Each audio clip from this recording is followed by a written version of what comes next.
Meus amigos, meu nome é Marcelo Pichero da Silveira, este é o Resenha Forense e hoje prosseguimos com mais um vídeo, mais um material com um tema pontual de alguma matéria. Hoje, na playlist de Direito Penal, eu insiro mais um conteúdo que é a teoria do erro, a abranger assim o erro de tipo e o erro de proibição. O PDF, para quem quiser acompanhar, está aqui embaixo, que tem 12 folhas. E este certamente é um dos desafios mais difíceis que eu me propus a encarar aqui no canal, até porque a questão é muito nebulosa entre os próprios penalistas, e já há muitos anos isso, notadamente quando se discute o problema das discriminantes putativas. Vou falar disso mais tarde, vamos começar do básico, né? Uma introdução. Eu escrevi ali, né? Tem um trecho específico da teoria do delito que espanta os estudantes e me espantou muito um dia, continua espantando, que é a teoria do erro. Além de todo o complexo analítico da teoria do delito, há uma intersecção dos extratos do fato típico, da ilicitude e da culpabilidade com os erros de tipo e de proibição, que acabam excluindo a punibilidade do fato, ou mesmo a tipicidade, a divergência, mas, enfim, o agente não é punido e isso é bastante complexo de encarar, mas há uma explicação histórica e dogmática sobre essas divergências. A minha ideia aqui é facilitar a sua tarefa e a minha também. Não estou aqui para substituir nenhum penalista, mas o fato é que qualquer coisa pode ser estudada, ninguém tem o monopólio das ciências e eu quero ajudar você aí que está tentando entender essa matéria. Eu acho que o material aqui embaixo vai ser muito mais completo que o vídeo, e o vídeo, na verdade, é uma forma que eu encontrei de revisar a matéria. Mas comecemos do básico, né? Eu comecei citando o Luiz Regis Prado, que ao introduzir a matéria no seu tratado de direito penal, aquele em 7 volumes da Revista dos Tribunais, trouxe uma diferença entre erro, ignorância e simples dúvida. O erro, segundo Luiz Regis Prado, vem a ser uma falsa noção ou um falso conhecimento de um fato ou de uma regra jurídica. É um estado positivo. Quem erra vê mal, pensa que existe, embora ignore o existente. Já a ignorância seria a ausência completa de conhecimento ou de representação, sendo o estado negativo de consciência, um não ver. Finalmente, a dúvida se traduz em uma pluralidade de imagens, uma das quais de acordo com a realidade. Como que se disciplina a matéria do erro no Código Penal? Item 2 do PDF. O Código Penal disciplinou o erro de forma moderna, segundo Luiz Regis Prado, nas pegadas de seu congênere alemão, diz este penalista, em 2 dispositivos. O artigo 20, que trouxe o erro do tipo, e o artigo 21, que trouxe o erro de proibição. Antes de entrar nos institutos erro de tipo e erro de proibição, é de bom alvitre entender as teorias que encampam a análise desses institutos. Eu tenho visto por aí materiais que primeiro ensinam os institutos para depois trazer as teorias. Eu inverti a ordem, me inspirei no sumário do Luiz Regis Prado e é bastante útil, porque você só entende a divergência, por exemplo, da teoria extremada da culpabilidade e da teoria limitada da culpabilidade, lá nas discriminantes putativas, quando você entende essas teorias, que no fundo são teorias que decorrem da evolução epistemológica da teoria do delito, né? Primeiro causalista, depois neocausalista ou neoclássico, como diz Bittencourt, ou neocantista, depois finalismo, depois teorias sociais da ação, depois funcionalismo, imputação objetiva, etc, etc. Tem que entender essa evolução para entender a divergência entre a inserção do erro de proibição ou do erro de tipo em alguma dessas categorias analíticas e também a própria divergência entre os finalistas puros, que enxergam na discriminante putativa um erro de proibição somente, levando ao extremo a culpabilidade, daí teoria extremada da culpabilidade, e também aquelas teorias com certos resquícios causalistas, talvez, que tratam a discriminante putativa em determinadas situações como um verdadeiro erro de tipo, já que o dolo ali é afastado, a gente vai falar disso mais tarde. Então, item 3 do PDF aqui embaixo, teorias. Várias foram as teorias que tentaram tratar do erro e tentaram então fundamentar a sua eficácia, né, de um fato jurídico muito específico. E eu vou seguir mais uma vez o sumário do Luiz Regis Prado. Item 3.1, teorias do dolo, esquema causal. Então, como que os causalistas, os teóricos causais ou clássicos da ação, lidaram com a teoria do erro? As teorias do dolo vislumbravam conhecimento da ilicitude como elemento do dolo, estando o dolo analiticamente inserido na culpabilidade, é o dolo normativo. Nessa ótica dos causalistas, o erro de tipo e o erro de proibição excluiriam o dolo. Essa é a solução unitária, de acordo com Luiz Regis Prado. E as teorias do dolo tiveram 3 grandes variações, de acordo com Luiz Regis Prado, mais uma vez. A primeira variação é a teoria estrita ou extremada do dolo, que considera que a falta de consciência do injusto elide sempre o dolo, e faz uma total equiparação entre o erro de tipo e o erro de proibição, sendo ambos excludentes do dolo. Segunda variação do esquema causal das teorias do dolo, teoria limitada do dolo. A consciência da ilicitude, nessa teoria, constitui um elemento do dolo. No caso de ausência dessa consciência, elimina-se o dolo, subsistindo, porém, a culpa. Mas o estado de indiferença ou de inimizade do autor diante do direito iguala-se ao dolo, responde a título de dolo. A principal diferença entre as teorias, a estrita do dolo e a limitada do dolo, está no fato de a primeira, teoria estrita, exigir um conhecimento atual e concreto do injusto, e a teoria limitada apenas seu conhecimento potencial. Terceira variação das teorias do dolo, que são teorias causais. Teoria modificante do dolo. De acordo com Luiz Flávio Gomes, que é citado pelo Luiz Regis Prado, essa corrente parte do pressuposto de que a consciência da ilicitude faz parte do dolo, de maneira que o erro de proibição inevitável exclui a consciência e, em consequência, o dolo. Este faz parte da culpabilidade, logo fica excluída também a culpabilidade, bem como a responsabilidade penal. Se evitável o erro de proibição, o agente será punido com a pena do crime doloso, podendo ser atenuado. E aqui reside a distinção entre essa teoria modificada do dolo e a teoria tradicional tradicional teoria limitada do dolo, pois para esta, a teoria limitada, o erro evitável implica na punição do agente por crime culposo. Eu sei que parece difícil, mas como eu falei, né, não adianta querer entender isso aqui sem entender a evolução epistêmica das teorias do delito. Essas teorias do dolo inerentes à teoria do erro de tipo ou de proibição são teorias causais. Se você lembrar bem, os causalistas vislumbravam o dolo como um elemento do extrato analítico da culpabilidade do delito, de maneira que a vontade dirigida do agente abrangeria também a própria ilicitude do fato. É dizer, o agente age sabendo, no seu agir, que ele comete um ilícito. Não é um dolo puro, é um dolo normativo, é um dolo que abrange a própria ilicitude.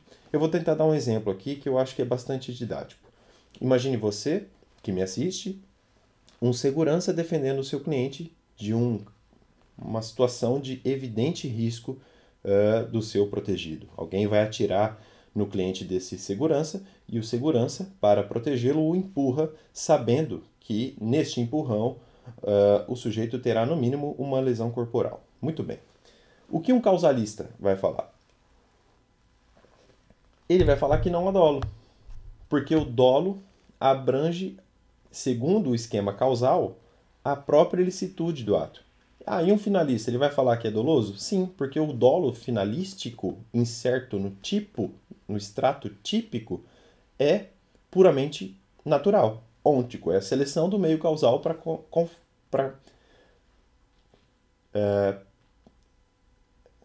como eu posso dizer, para preencher a tipicidade objetiva.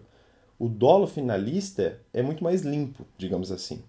Então, nesse exemplo do segurança, um finalista dirá que a conduta é típica, mas lícita, por conta da presença de um estado de necessidade ou de legítima defesa, conforme o pensamento supõe que seja mais um estado de necessidade. Mas essa diferença é bastante visível entre causalistas e finalistas, certo? Não estou aqui para dar aula de teoria do delito, mas eu preciso resgatar esses conceitos. Vamos ver então o item 3.2 do caderno, que são que traz o esquema finalista sobre a teoria do erro. São as teorias da culpabilidade que, depois de Hans Welzel, o grande expoente finalista, talvez o sujeito que inaugurou o finalismo, a culpabilidade é vista pelos finalistas como um elemento normativo puro do esquema analítico do delito. A teoria pura, normativa pura da culpabilidade. Mas vamos lá. O Welzel deslocou o dolo, que era visto, mais uma vez, repito, pelos causalistas e pelos neocantistas também, como elemento da culpabilidade, para o tipo. Então, o Welzel deslocou o dolo e a culpa também para o tipo. O dolo como elemento subjetivo do tipo e a culpa como elemento normativo do tipo.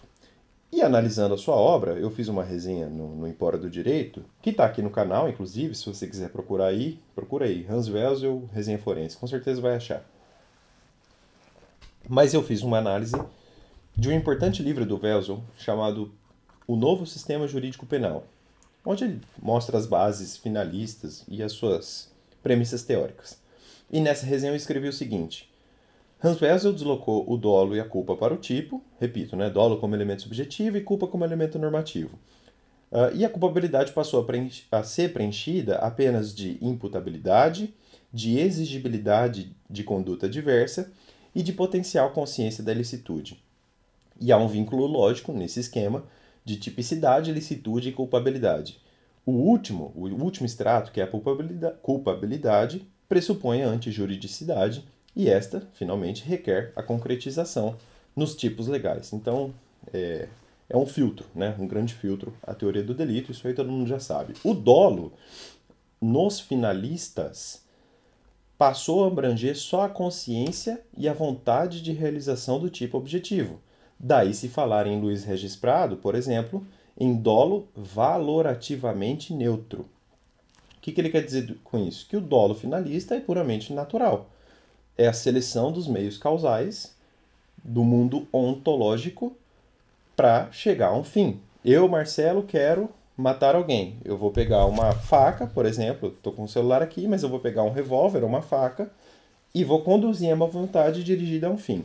Ah, Marcelo, e a consciência disso ser ilícito? Isso está na culpabilidade, de acordo com os finalistas. Os causalistas dirão o seguinte: o Marcelo vai matar e ele sabe que matar é algo ilícito, mas esse saber está contido no próprio dolo, de acordo com os causalistas. Dá para entender a diferença? Acho que essa é a grande diferença entre causalismo e finalismo. Daí se colocar o dolo e a culpa na culpabilidade, no extrato da culpabilidade, no arranjo analítico delitivo causalista e também neocantista. Né? Os neoclássicos ou neocausalistas também vislumbravam o delito dessa maneira, com pequenas variações.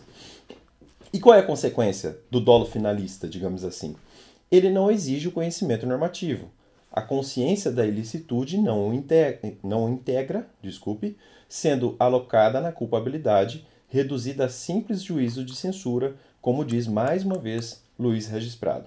E dessa concepção surgiram 3 variações teóricas das teorias da culpabilidade, que são teorias finalistas. Primeira teoria. Teorias essas, repetindo, que versaram sobre a teoria do erro, o erro de tipo e o erro de proibição. Erro de tipo, erro de proibição, que eu vou explicar depois com exemplos. Fique calmo. Primeiro entenda as premissas teóricas desse tenso assunto, que senão você não vai entender. Primeira teoria, a teoria estrita da culpabilidade. Considera que o erro sobre a ilicitude do fato é sempre erro de proibição. Neste último, o erro de proibição, o autor tem conhecimento da realização do tipo, dolo. Sabe o que faz, mas erroneamente acredita ser permitido, seja por desconhecer a norma penal ou por mal interpretá-la, seja por supor erroneamente a concorrência de uma causa de justificação. Em cada uma dessas hipóteses, há exclusão ou diminuição da reprovabilidade. Assim, o erro sobre as causas de justificação, discriminantes putativas, é erro de proibição e exclui a culpabilidade se for inevitável. Isso sempre de acordo com Luiz Regis Prado. Tudo que eu estou citando aqui, até agora é Luiz Regis Prado, depois eu vou citar mais autores, mas esse sumário dele me pareceu muito didático. Segunda variação, teoria limitada da culpabilidade. Essa teoria opera uma distinção entre erro de proibição direto e indireto, ocorrendo este último, o erro de proibição indireto, quando o incidente em certa vertente, em certa vertente sobre uma justificante. Dessa maneira, a teoria limitada estabelece uma solução diferenciada no tratamento do erro que versa sobre uma causa de justificação, discriminante putativa. 1. O erro sobre os pressupostos fáticos, errônea suposição de condicionantes típicas de uma causa de justificação, equipara-se nos seus efeitos ao erro de tipo permissivo, de modo que exclui o dolo, restando a culpa. Um exemplo do Luiz Regis Prado. Existência da agressão na legítima defesa, da situação de necessidade no estado de necessidade, do dever legal no estrito cumprimento de dever legal, e assim por diante. 2. O erro sobre a existência, o âmbito ou os limites legais de uma causa de justificação constitui erro de proibição indireto, que, se inevitável, exclui a culpabilidade e, se evitável, atenua a pena. Exemplo: o erro sobre a injusta agressão na legítima defesa, sobre o estrito cumprimento do dever legal, sobre o regular exercício de direito e assim por diante. Mas qual é a diferença, afinal de contas, entre a teoria estrita e a teoria limitada? Faço a pergunta. A diferença está no tratamento dado ao erro sobre os pressupostos fáticos de uma causa de justificação. A teoria estrita enxerga isto como um erro de proibição e a teoria limitada enxerga isto como um erro de tipo permissivo. Agora a gente vai estudar isso com mais calma. Mas qual foi a teoria adotada pelo Código Penal? Perguntamos. Para o Luiz Regis Prado, o erro que recai sobre os pressupostos fáticos de uma causa de justificação foi tratado, melhor dizendo, pelo Código Penal de acordo com a teoria limitada da culpabilidade. É o artigo 20, parágrafo 1º. Melhor inverter, né? É o parágrafo 1º do artigo 20, partindo, segundo ele, de uma equívoca interpretação do significado da teoria do tipo. Ele critica bastante essa opção legislativa e eu vou explicar aqui por quê. Essa opção, por mais que da leitura da própria lei não fique tão clara, ela decorre da exposição de motivos. Salvo melhor juízo, o item 17 da exposição de motivos da reforma de 1984 apontou isto. Eu não sei se é o item da exposição de motivos originária, da redação primitiva ou da reforma de 84, mas uma exposição de motivos apontou expressamente isto. A gente adotou a teoria limitada da culpabilidade no Código Penal, lá nas discriminantes putativas.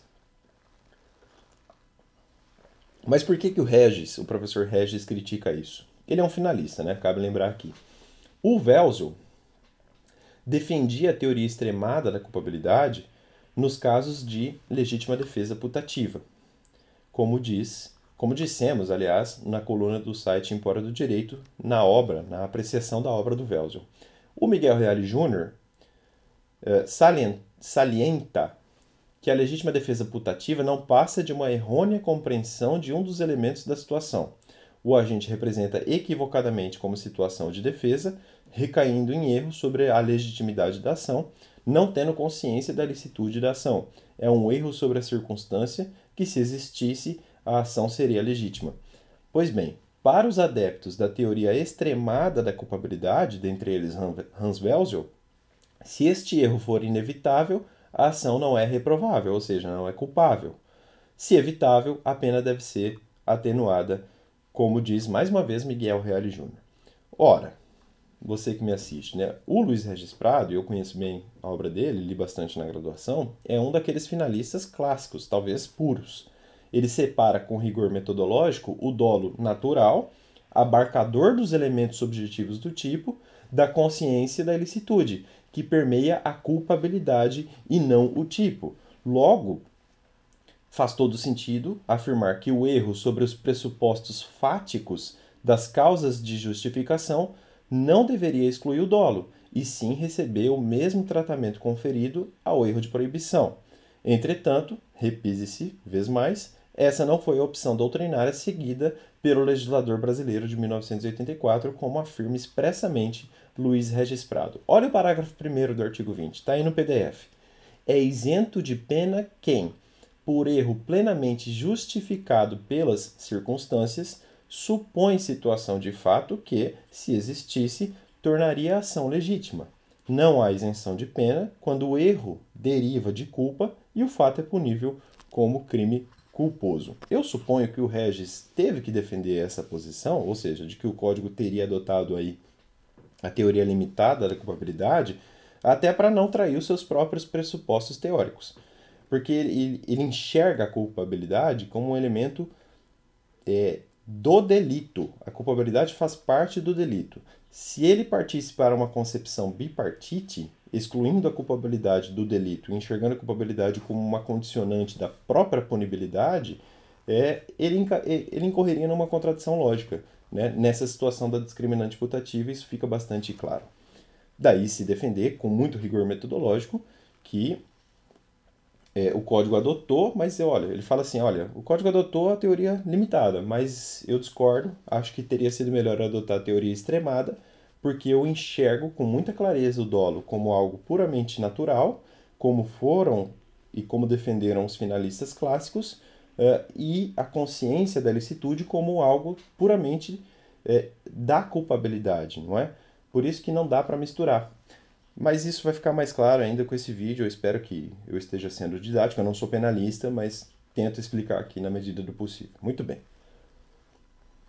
Numa ocasião, salvo melhor juízo nos comentários, nos longos comentários ao Código Penal, o Nelson Hungria, o grande Nelson Hungria, escreveu mais ou menos um trecho mais ou menos assim. A consciência da injuridicidade integrante do dolo, olha o elemento causal aqui, e não finalista puro, deveria ser excluída pelo erro de direito, quando é pelo erro de fato, 3 pontinhos. Mas olha só como ele inseriu a consciência da ilicitude, ou injuridicidade, como ele escreveu, dentro do dolo. Tá vendo como o dolo pesca um elemento de ilicitude? Pois bem, isso não é parte dos finalistas puros. Né? Um finalista puro enxerga no dolo, repito, algo puramente natural, a seleção dos meios causais para chegar a um fim, ponto. Por isso é errado afirmar, se você se diz finalista, que o dolo é a consciência da ilicitude. Consciência da ilicitude é questão de culpabilidade. O dolo, para um finalista clássico, puro, é simplesmente a vontade e a consciência apenas dirigida ao fim. Ah, mas o fim é ilícito ou não ilícito? Isso é questão de culpabilidade. Percebe a diferença? Um causalista, repito, traz o dolo normativo, um dolo que abrange não só a seleção dos meios causais, mas também uma seleção digna a ferir o ordenamento jurídico. Ele quase que mescla a antijuridicidade ao dolo. O finalista separa isso com muita clareza e ainda diz, olha, a consciência da ilicitude é questão de culpabilidade. Então, ser típico é meio que muito fácil, basta ter dolo. Claro, né? Sendo aqui bastante didático, a questão é mais complexa. Essa passagem do Nelson Hungria, né, essa mistura do dolo com questões de antijuridicidade, né, o dolo pescando, comendo questões da ilicitude, é bastante criticada pelo Francisco de Assis Toledo, que encara essa questão com maestria. E a crítica do Francisco de Assis Toledo nos ajuda a compreender boa parte das divergências que existem sobre a teoria do erro e principalmente sobre as discriminantes putativas. Diz o Francisco de Assis Toledo, é incorreta essa colocação do Nelson Hungria, já que aí se tomou a consciência da injuridicidade, ou seja, da ilicitude, como elemento integrante do dolo, na adoção do velho dolus malus dos romanos. Lembra do que eu falei? Que o dolo dos causalistas acaba abrangendo muito a ilicitude, ou melhor, acaba abrangendo a ilicitude?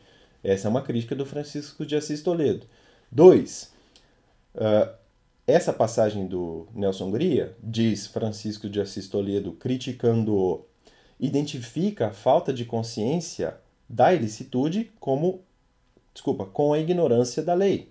3. Essa colocação do Nelson Hungria aceita a necessidade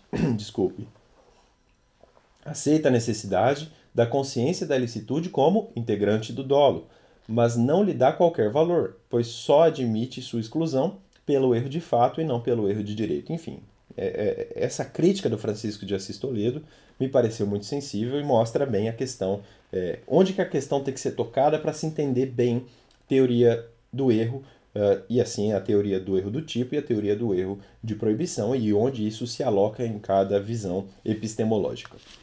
A questão é muito bem resumida pelo Júlio Fabrini Mirabetti e pelo Renato Fabrini, que se situam expressamente entre os adeptos da corrente extremada ou estrita da culpabilidade. Olha o que eles dizem. Há séria controvérsia a respeito da natureza do erro que recai sobre uma causa de justificação. Para a teoria limitada da culpabilidade, as discriminantes putativas constituem-se em erro de tipo permissivo e excluem o dolo. Segundo essa teoria, não age dolosamente quem supõe, justificadamente, pelas circunstâncias do fato, que está praticando um fato típico em legítima defesa, em estado de necessidade, etc. Para a teoria extremada da culpabilidade, normativa pura, trata-se de erro de proibição, excluindo-se apenas a culpabilidade. Concordamos, dizem esses autores, com a última orientação. O agente, em decorrência da situação de fato, supõe que sua conduta é lícita, mas age com dolo. Este é a mera vontade de realizar os elementos do tipo, não se fazendo indagação a respeito da antijuridicidade da sua conduta, dolo natural. O sujeito age com dolo, mas sua conduta não é reprovável por não ter consciência da ilicitude de sua conduta.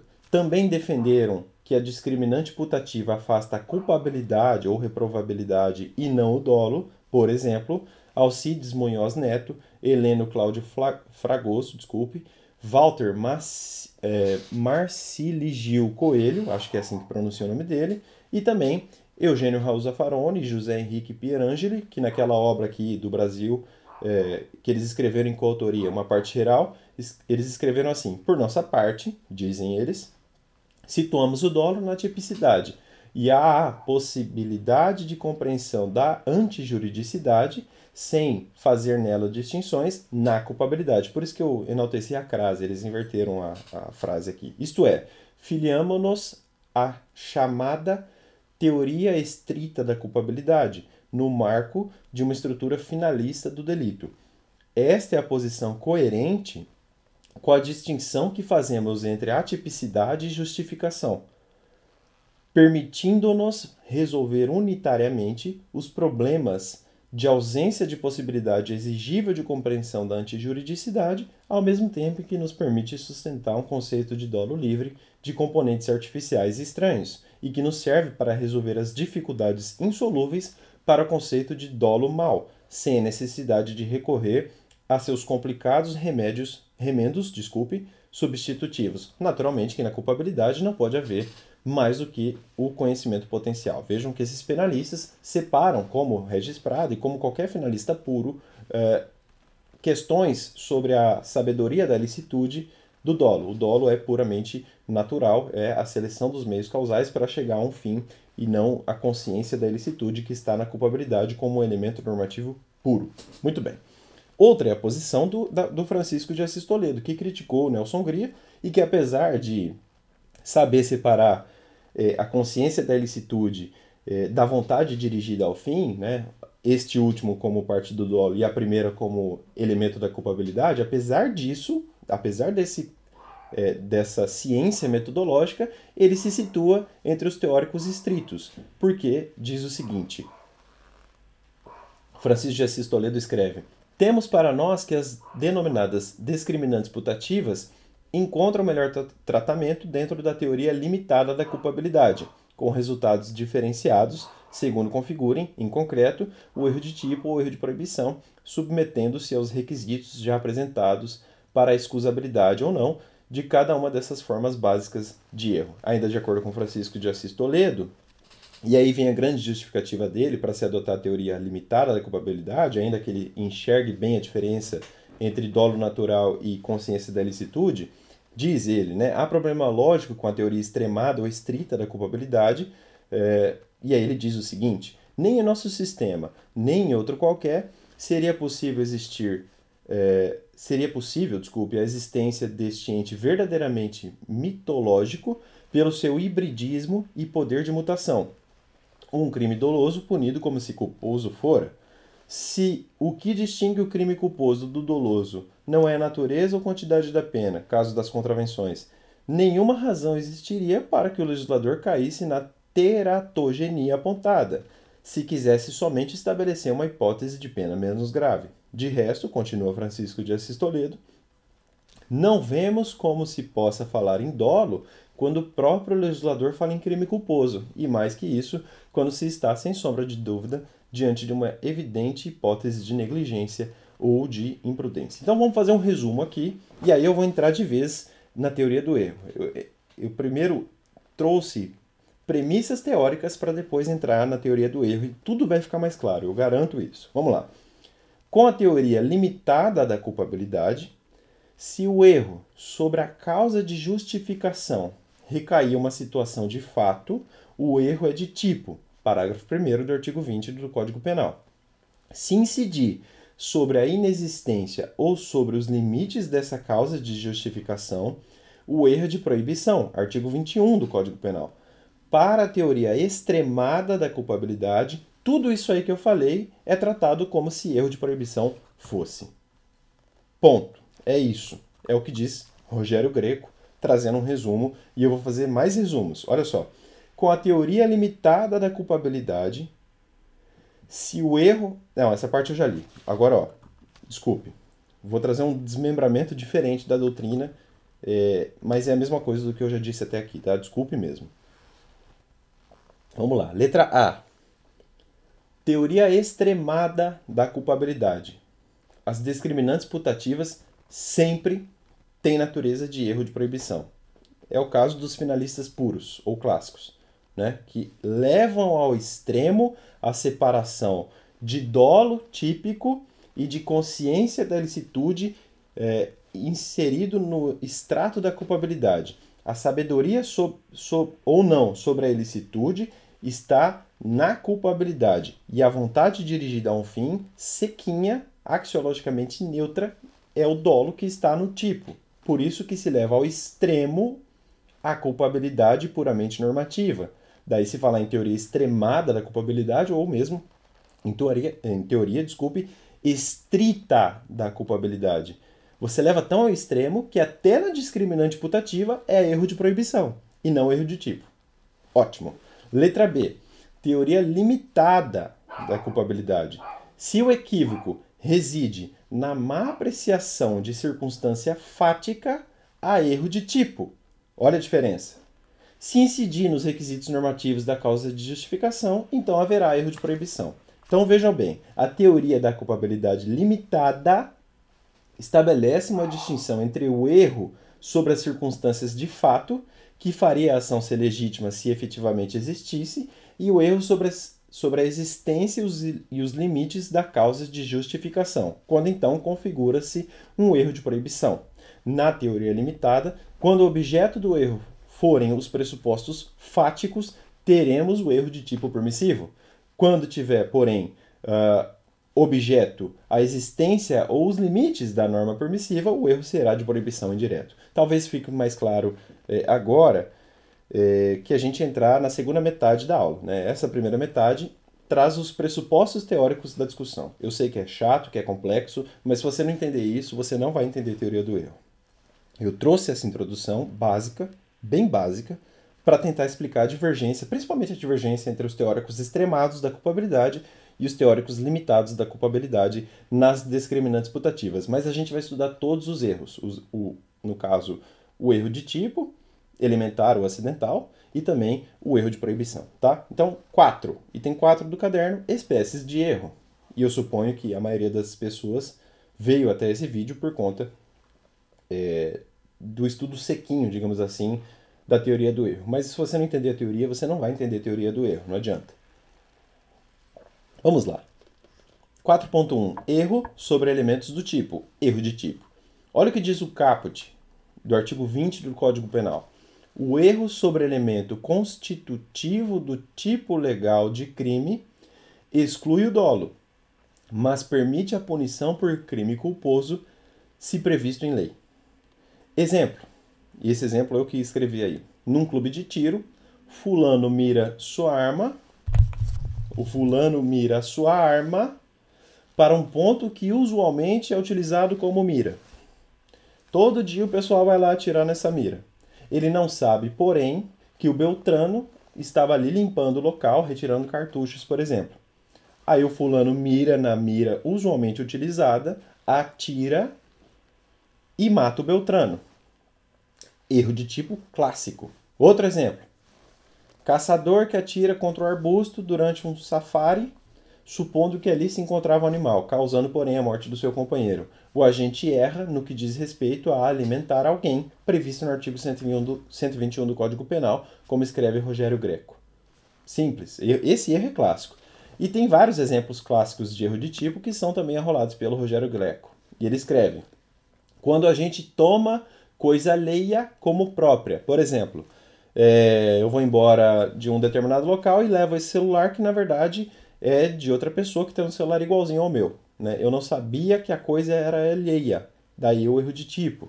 Outro exemplo do Rogério Greco. Quando a gente relaciona-se sexualmente com vítima menor de 14 anos, supondo-a maior. Esse exemplo aí foi dado no manual dele de 2011. Eu sei que a jurisprudência mudou isso, mas a discussão continua. Quando a gente segue Rogério Greco, contrai casamento com pessoa já casada, desconhecendo o matrimônio anterior. Quando a gente aposta-se de coisa alheia, acreditando tratar-se de res nullius. Quando a gente atira em alguém imaginando ser um animal, mas tem alguém, só que ele não sabe que tem alguém, ele acha que é um urso, um animal, enfim. Quando a gente deixar de agir por desconhecer sua qualidade de garantidor. Finalmente, quando a gente tem relações com alguém supondo-se curado de doença venérea. Há vários exemplos. Esses exemplos que eu narrei são clássicos, são usualmente narrados nos manuais e o Rogério Greco fez o favor de resumi-los. No erro de tipo, o agente não sabe o que está fazendo. Falta-lhe a representação mental exigível para o dolo típico. É o lado inverso do dolo do tipo. Daí se falar que essa situação de erro de tipo acaba por configurar a congruência entre as partes objetiva e subjetiva do tipo legal, indispensável para a configuração do delito doloso, como eu diz Luiz Regis Prado. Afinal, como dizem agora Júlio Fabrini Mirabete e Renato Fabrini, no caso de erro de tipo, desaparece a finalidade típica. Ou seja, não há no agente vontade de realizar o tipo objetivo. Como o dolo é querer a realização do tipo objetivo, quando a gente não sabe que está realizando um tipo objetivo, porque se enganou a respeito de um de seus elementos, não age dolosamente, há erro de tipo. São casos em que há tipicidade objetiva, mas não há tipicidade subjetiva por estar ausente o dolo. Como explica René Ariel Dott agora, a atipicidade como consequência do erro do tipo decorre logicamente do modelo finalístico adotado por nosso Código Penal. Se o dolo abarca a intenção de praticar os elementos objetivos do tipo penal, quem os desconhece não tem dolo. Portanto, sua conduta sofre de atipia por ausência do elemento subjetivo. E, finalmente, Luiz Luise diz que o erro de tipo leva à atipicidade não por falta do tipo objetivo, mas por carência do tipo subjetivo. Eu estou trazendo várias lições doutrinárias para mostrar bem o que é erro de tipo. Olha o que diz Hans Welzel. O erro de tipo. A teoria do erro é a teoria do dolo às avessas. Se o autor, erra sobre uma circunstância de fato objetiva e abrangida pelo dolo, que pertence ao tipo de injusto, então se exclui o dolo. Aí ele cita o parágrafo 59 do CP alemão. Por exemplo, diz Welzel, alguém destrói uma coisa alheia na crença de que é própria. Erro significa, neste caso, tanto o conhecimento equivocado como a ignorância. Caso seja baseado o erro sobre a negligência, o autor é punível por prática culposa do fato, no caso de que exista o tipo culposo correspondente. Finalmente, eu trouxe um excerto doutrinário do Luiz Regis Prado, mostrando como funciona o erro de tipo no caso das qualificadoras e também no caso dos tipos privilegiados. Olha o que ele diz. No caso de o erro, diz o Luiz Regis Prado, versar sobre uma qualificadora, por exemplo, abuso de confiança no furto qualificado, é o 155, parágrafo 4º, inciso 2º do Código Penal. Meio insidioso no homicídio qualificado. Artigo 121, parágrafo 2º, inciso 3º do Código Penal. Ocorre apenas elisão do elemento qualificador do tipo. É erro de tipo, exclusão do dolo em relação à qualificadora. Mas remanesce o tipo legal básico, nos exemplos que ele deu, furto e homicídio simples. Já em relação ao tipo privilegiado, o efeito legal é outro. O agente que supõe erroneamente a existência de um elemento privilegiado, por exemplo, motivo de relevante valor social ou moral no homicídio privilegiado, lá do parágrafo 1º do artigo 121 do Código Penal, então ele deve responder como se realmente o elemento privilegiador tivesse existido, talvez por ser mais benéfico ao réu. Finalmente eu trouxe uma distinção, eu falei finalmente antes, mas o finalmente na verdade é agora, dentro do item 4.1 do caderno, né? Sobre o erro de tipo, eu trouxe uma distinção do erro de tipo com o assim chamado erro de subsunção. O erro de subsunção não se confunde com o erro de tipo. O erro de tipo exclui o dolo, o erro de subsunção não afasta o dolo. De acordo com o Maurar e com o Zipf, ambos citados pelo Luiz Regis Prado, há erro de subsunção quando o agente, conhecendo os fatos e o significado objetivo de suas circunstâncias, interpreta incorretamente, e a seu favor, um elemento normativo do tipo. Exemplo, A mata envenenado um cão de propriedade de B.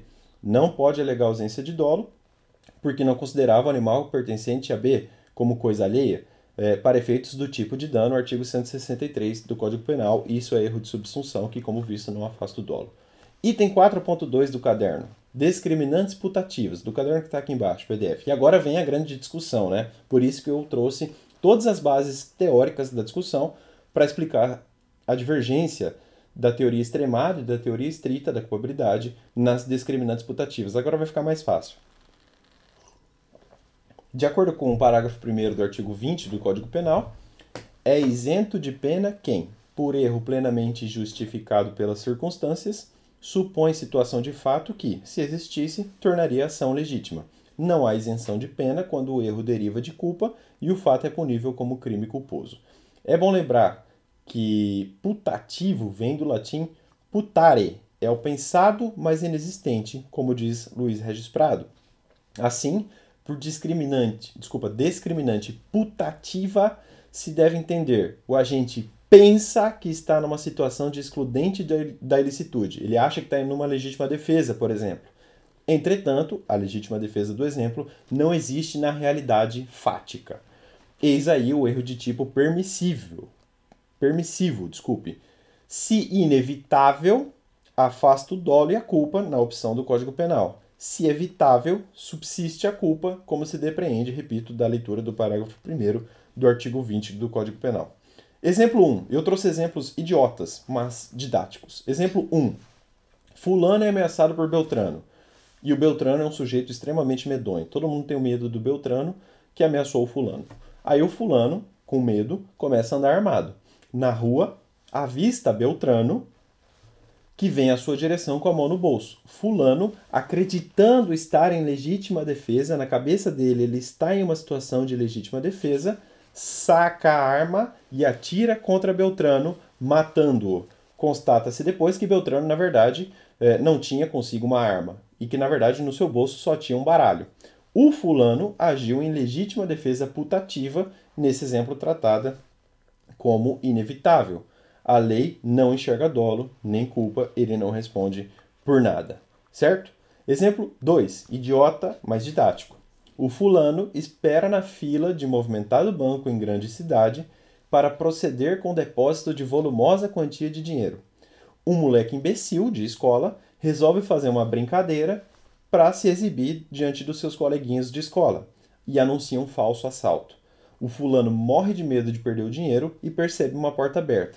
Ele corre para chegar ao local e machuca uma pessoa que fica com lesão corporal grave depois da queda. O fulano aí agiu com estado de necessidade putativo, aqui tratado no exemplo como inevitável, a lei não enxerga nem dolo nem culpa.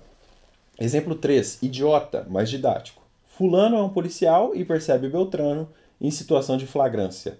Durante a perseguição, Beltrano vira uma esquina, momento em que subitamente aparece Cicrano, que é o irmão gêmeo do Beltrano, que não estava envolvido no delito e que na verdade procurava pelo seu problemático irmão nas ruas. Fulano, ou policial, prende o cicrano e não o beltrano. Fulano agiu em exercício regular de direito putativo, aqui tratado como inevitável. A lei não enxerga dolo nesse sequestro. Muito bem. Acho que deu para entender bem o erro de tipo, não é? Pelo menos as suas bases fundamentais. Item 4.3 do caderno aqui embaixo. Erro sobre a ilicitude do fato. O erro de proibição. De acordo com o caput do artigo 21 do Código Penal, o desconhecimento da lei é inexcusável. O erro sobre a ilicitude do fato ser inevitável isenta o agente de pena. Se evitável, poderá diminuí-la de 1/6 a 1/3. Será evitável o erro se o agente... Agora diz o parágrafo único, que será evitável o erro se o agente atua ou se omite sem a consciência da ilicitude do fato, quando lhe era possível, nas circunstâncias, ter ou atingir essa consciência. Aí, no artigo 21 do CP, a gente tem o erro de proibição, ou seja, um erro sobre a proibição jurídica do fato criminoso. Aqui, erra-se sobre a ilicitude do fato, mas com consciência de que se realiza o tipo legal. Ao agente, falta a compreensão da ilicitude do fato, como diz Luiz Regis Prado. Na situação do erro de proibição, de acordo com René Ariel Dotti, o agente não sabia e não tinha como saber, e nem por que procura saber, a respeito do eventual caráter penalmente ilícito de sua conduta. Exemplo muito comum é do empresário de determinado campo de atuação que vem desenvolvendo há muitos anos o mesmo procedimento, da mesma forma que praticamente todos os seus concorrentes, sem qualquer dolo, mas de inopino, alguma normativa administrativa passa a complementar uma norma penal em branco, a qual tal conduta se subsume. O sujeito passa a ser réu. Esse é um exemplo do René Ariel Dotti, que deve ter visto muito isso, já que ele é advogado, um grande advogado aqui no Paraná, aliás. E aí a doutrina faz uma divisão entre o erro de proibição direto e o erro de proibição indireto, ou erro de permissão. Vamos estudá-los com calma e com exemplos, e tudo vai ficar mais claro. Item 4.3.1, erro de proibição direto. No erro de proibição direto, de acordo com, mais uma vez, com Luiz Regis Prado, o agente atua com a convicção de que sua ação não está proibida pela ordem normativa. Erro sobre a ilicitude da conduta, sobre a existência da própria norma legal e sobre o âmbito de sua abrangência. Então, o agente realiza, até com dolo, digamos assim, o tipo objetivo, né? Mas ele acredita piamente que o que ele faz não é proibido, por isso que é um erro de proibição. Exemplo, o holandês que chegou aqui na Copa do Mundo de 2014, aqui no Brasil, usando maconha, e acreditando piamente que o uso de maconha aqui no Brasil era permitido, como é lá na Alemanha. Aí o erro é inevitável, o holandês é isento de pena. Item 4.3.2, erro de proibição indireto ou erro de permissão. O erro de proibição indireto ou erro de permissão designa o erro sobre uma norma permissiva. O agente pensa que sua ação é lícita por estar amparada por uma eximente. O agente supõe presente uma causa de justificação inexistente, que na verdade não é reconhecida pelo direito. Erro sobre a existência ou os limites de uma causa de justificação, mais uma vez citando Luiz Regis Prado. Olha o exemplo. O agente percebe que a agressão já cessou, mas ele acredita firmemente que a lei permite prosseguir com atos de legítima defesa. Esse exemplo aí é curioso, porque ele será erro de proibição tanto na teoria limitada da culpabilidade, tanto na teoria extremada da culpabilidade. Muito bem. Item 4.4 do caderno, um novo tipo de erro. Erro determinado por terceiro. Parágrafo 2º do artigo 20 do Código Penal, que diz: responde pelo crime o terceiro que determina o erro. Exemplo 1. A recebe um revólver de B e este afirma estar a arma descarregada. Se A, sem procurar certificar-se do caráter verídico da afirmação, dispara e venha matar alguém, responderá por homicídio culposo e B por homicídio doloso. Esse exemplo é do Luiz Regis Prado. Outro exemplo, agora o exemplo que eu vou narrar, que eu vou ler aqui, é do Júlio Fabrini Mirabete e do Renato Fabrini. Médico, desejando matar paciente, entrega à enfermeira uma injeção que contém veneno. Afirma que se trata de um anestésico e faz com que ela a aplique. A enfermeira agiu por erro determinado por terceiro e não dolosamente, respondendo apenas o médico. Item 4.5. Agora a gente vai falar do erro sobre a pessoa.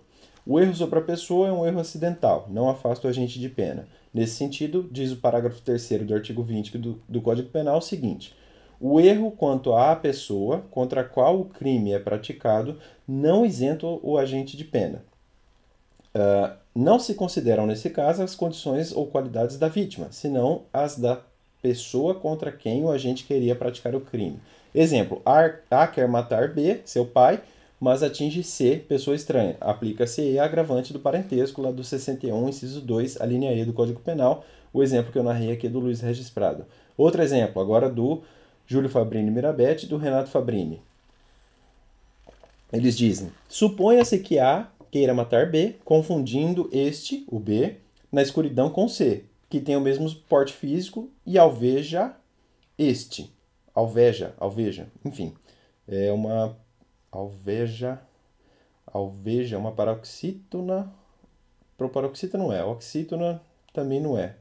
Suponho que seja, não tem acento. Enfim, vamos lá, gente. Trata-se de mero erro acidental e o agente responde pelo homicídio porque pretendia praticar a conduta típica de matar alguém. Dispõe a lei, todavia, que na hipótese se consideram não as condições ou qualidades da vítima real, mas as da pessoa contra quem o sujeito pretendia agir. Assim, se B é ascendente de A, este responde pelo homicídio praticado contra a ascendente, agravante prevista no 61, inciso 2, a linha E. Se A queria matar B porque este estrupara sua filha momentos antes, responderá por homicídio privilegiado, violenta emoção, logo após injusta provocação da vítima. Estamos acabando. Item 4.6 agora. Erro na execução. Aberratio ictus. O erro na execução ou aberratio ictus é a aberração no ataque ou desvio do golpe, isto é, acidente ou erro quanto aos meios de execução, como diz Luiz Regis Prado. De acordo com o artigo 73 do Código Penal, que regula a aberratio ictus, abre aspas, quando, por acidente ou erro no uso dos meios de execução, o agente, ao invés de atingir pessoa que pretendia ofender, atinge pessoa diversa, responde como se tivesse praticado o crime contra aquela, atendendo-se ao disposto no parágrafo 3º do artigo 20 do Código Penal que a gente acabou de estudar. No caso de ter sido, de ser também atingida a pessoa que o agente pretendia ofender, aplica-se a regra do artigo 70 deste Código, que cabe lembrar aqui é a regra do concurso formal de delitos. Exemplo, fulano quer matar sua esposa numa situação que, se fosse verificada, configuraria o delito de feminicídio, artigo 121, parágrafo 2º, inciso 6º do Código Penal. Ele mira contra ela e, por falha de pontaria, atinge o filho do casal que dormia no sofá. O fulano responde por feminicídio, apesar de a vítima ser um homem. A doutrina chama a primeira parte do artigo 73 de erro na execução com unidade simples ou com resultado único. A segunda parte é chamada de erro na execução com unidade complexa ou com resultado único, como diz Kleber Masson. Muito bem. Aberratio delicti, último trecho da nossa aula, item 4.7. A aberratio delicti é o desvio do delito ou resultado diverso do pretendido. Refere-se à hipótese em que se atinge bem jurídico de outra espécie.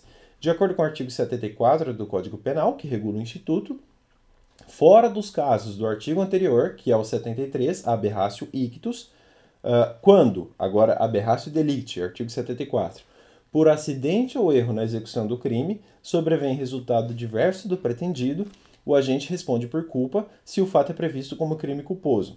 Se ocorre também o resultado pretendido, aplica-se a regra do artigo 70 deste Código, que é a regra do concurso formal de delitos. Exemplo, fulano quer danificar o carro do Beltrano e, acreditando que o Beltrano não está no interior do veículo, atira uma grande pedra contra o vidro desse carro. O vidro quebrado atinge o rosto de Beltrano, que sofre lesões corporais. Nesse caso aí, o fulano responde por lesões culposas em concurso formal com crime de dano. A doutrina chama a primeira parte do artigo 74 do resultado diverso do pretendido de com unidade simples ou com resultado único. E a segunda parte é chamada de com unidade complexa ou com resultado único. Eu acho que eu me equivoquei aqui e acabei citando repetidamente o com resultado único. Mas essa é a nossa aula. Terminei aqui o material, só vou corrigir essa última parte. Deixa eu abrir aqui a parte do livro do professor Masson. Mas é isso, pessoal. Não tem muito segredo, não. Na verdade, tem muito segredo, né? É que isso pressupõe um estudo mais longo. Não adianta se meter aí a estudar sem querer compreender a fundo o instituto, senão não vai dar certo. Só deixa eu corrigir essa última parte, né? Então, a primeira parte do artigo 73 do Código Penal é chamada de com unidade simples ou com resultado único. E a segunda parte é com unidade complexa ou com resultado duplo. Correção. Vou até corrigir aqui depois no meu material. O segundo equívoco está no artigo 74. Primeira parte é chamada com unidade simples ou com resultado único. E segunda parte com unidade complexa ou resultado duplo, correção feita sem prejuízo nenhum. Vou corrigir o PDF aqui agora mesmo. Pessoal, essa foi a nossa tentativa de estudar a teoria do erro, que é muito complexa. Ó, levei aqui 54 minutos agora e eu espero de alguma forma ter ajudado você. Me ajudou muito. É claro que ainda há dúvidas, não é? O negócio é muito fundo.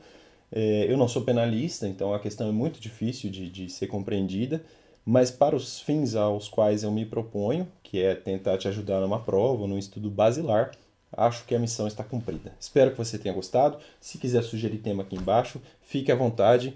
Esse foi o nosso segundo vídeo de temas pontuais de direito penal. Eu ainda quero fazer outros vídeos. Eu pensei em fazer um sobre concurso de pessoas, pensei em fazer um sobre concurso de crimes, que também são questões mais tormentosas. Espero que vocês tenham gostado de coração. Tchau, pessoal.